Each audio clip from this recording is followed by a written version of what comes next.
No? We're recording. Okay, great. So you leave tomorrow, Hayley, to go to your big trip around South Georgia. Can you tell us what you're going to do and how you're going to get there? Okay. Well, I leave Victoria at noon tomorrow, Friday. Still got some shopping to do.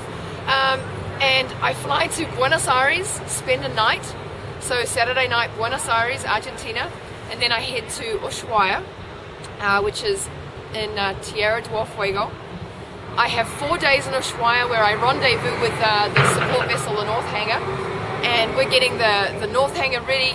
I'm doing a few more things like shopping and getting a few more gadgets, and then we finally set sail on the 28th of January, and it's about a 7 to 10 day, depending on weather, crossing to South Georgia, and we're basically sailing in the worst seas in the world, the South Atlantic, in the summertime, which can sometimes help, and we'll arrive in Griffican on the 7th, around the 6th of February, and I'll start paddling a day later. I have to clear customs, and I also have to go through.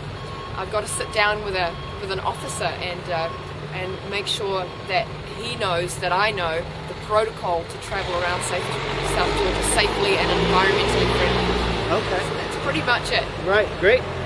What are you expecting for conditions while you're paddling? I basically, as far as conditions in South Georgia, I have to expect the worst. So I've been there during this time, summertime, and I've seen calm, tranquil, glassy seas, a meter swell at the most, but then I've also seen 5 meter seas. I've seen 80 knots of wind pick up from benign conditions to strong katabatic winds coming from the land, coming from glaciers. As far as any big concerns, katabatic winds are my biggest concern because it's strong wind that picks up really quickly. It can blow for a day, for 2 days, it can blow for half an hour and then suddenly stop. Okay. And it's just being caught out on those katabatics where I still have to manage my kayak and get to shore somewhere. And of course, on the southwest coast, which is the crux of the expedition, there are fewer places to land. It's very exposed to open swell sea, and it's making sure that I can get to land safely if conditions pick up. Right. So clearly you have spent some time there on previous trips, but not kayak trips, is that right? I've been there as an expedition leader. I've taken passengers ashore on the east coast of South Georgia. We have had paddlers in the water. I wasn't guiding at the time, I was in charge. But I've never kayaked there myself, although I've driven a Zodiac, landed a Zodiac on the surf-beaten beaches. And another thing that I need to be sure of is finding a space on land to land, because it's covered with fur seals and elephant seals, so it's basically sharing accommodation in some of the places that I'm landing. Right. Yeah. What window of time have you left to do this? I've left. I'm basically. I'll have about 5 weeks to get this done. It's been kayaked around by 2 groups of people. First of all, the first to do it were a group of 3 Kiwi guys. They took 19 days.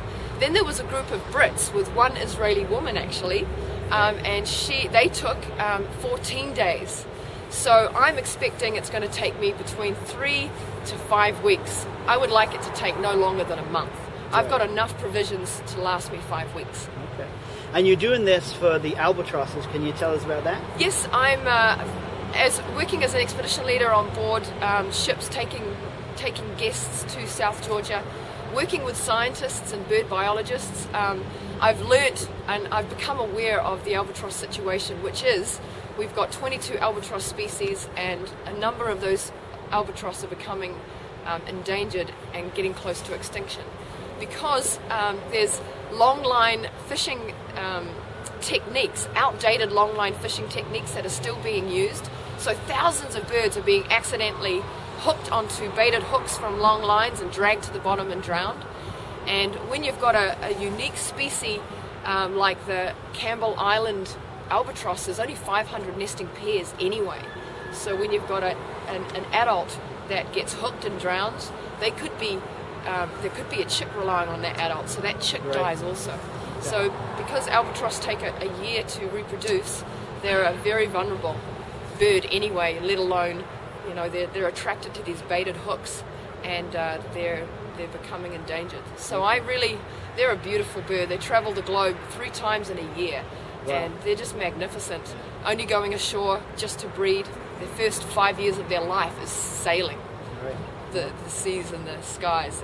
And so I want to use this adventure to tell the story of the adventure and then weave in the story of the albatross. Let people know what's happening so we can start making change there. Well, that's great, and we wish you luck, and we'll see you when you get back. Thank you.